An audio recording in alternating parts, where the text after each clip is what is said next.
Welcome back to Morning Joe. Today is April 6th, and that marks 3 months since the attack on the Capitol aimed at overturning the presidential election. A new poll shows more than half of Republicans still believe false information surrounding what happened that day. According to the latest Reuters Ipsos poll, 60% of Republicans believe the election was stolen from Donald Trump. 56% of Republicans surveyed believe the riot, the attack, was led by violent left-wing protesters trying to make the president look bad. And 51% of Republicans believe the people who gathered at the Capitol on January 6th were mostly peaceful, law-abiding Americans. Joe, there's no mystery around why these beliefs are still held. It's what they're hearing in their Facebook feeds. It's what they're seeing in maybe many TV outlets. And it's what the former president is still pushing when he speaks out in public. Right. It is. The numbers are still too high.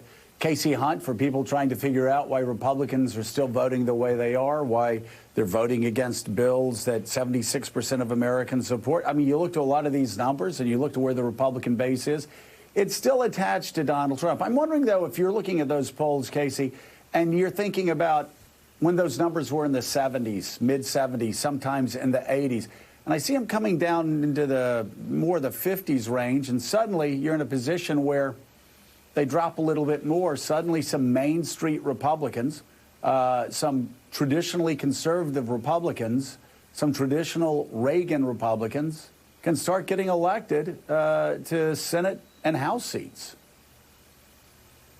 Yeah, I think that's a real question, Joe. And that last number, we showed that 51%. I hope that the 49% of Republicans who say that they saw people breaking the law, they saw violence at the Capitol, are talking to their family members.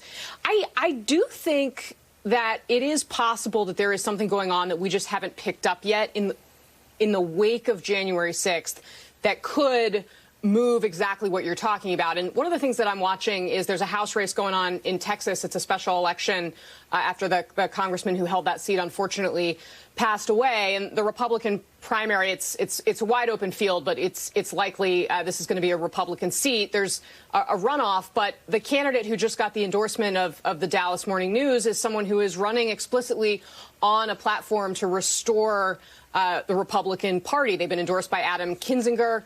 And it's one of the first tests that we're going to see of this idea is the Liz Cheney, Adam Kinzinger model one that can be replicated in places like the Dallas suburbs, where you have people that may have watched what happened at the Capitol and been absolutely horrified by what they saw, even if they still consider themselves to be traditional conservatives on issues like abortion, like spending, like guns, in particular, some of these other cultural issues that the Republican Party is really hitting on. So, I think that the jury is still out on that question.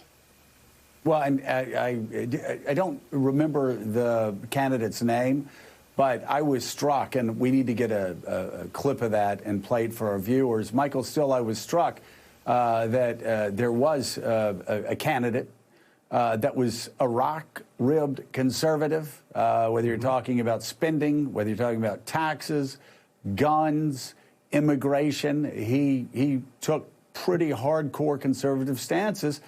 And there was just one thing that he didn't say that would have made everybody in the crowd happy, and that is he talked about how the party needed to move past Donald Trump, that what had happened on January the 6th was unforgivable, and it was time to move forward. This guy, I think he's a Marine, a strong candidate.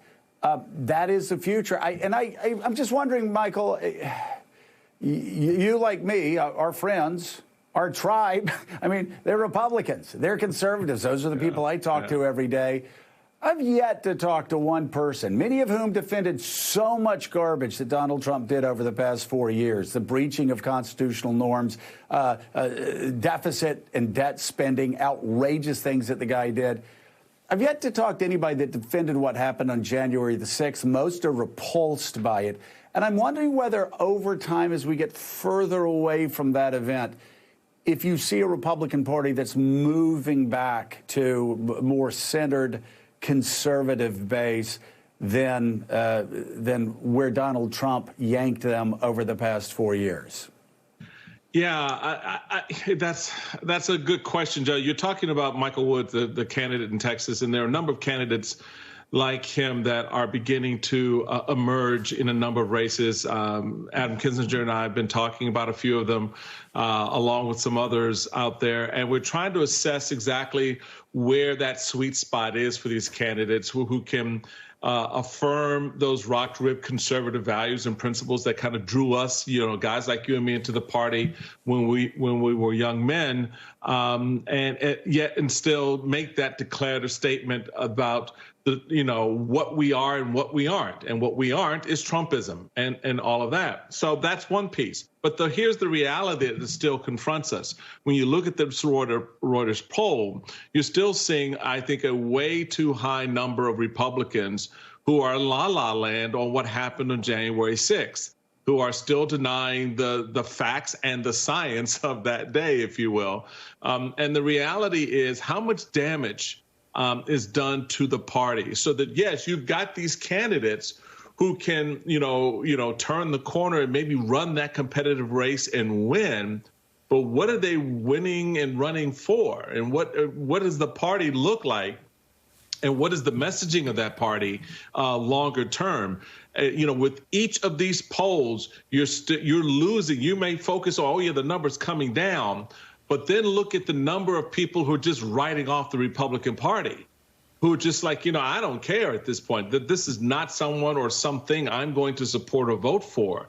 So when you get into these tight races next year, those margins will matter. And I know it's something the RNC, the NRCC, and the Senatorial Committee are all concerned about, because there's great exposure there, Joe, for the party writ large.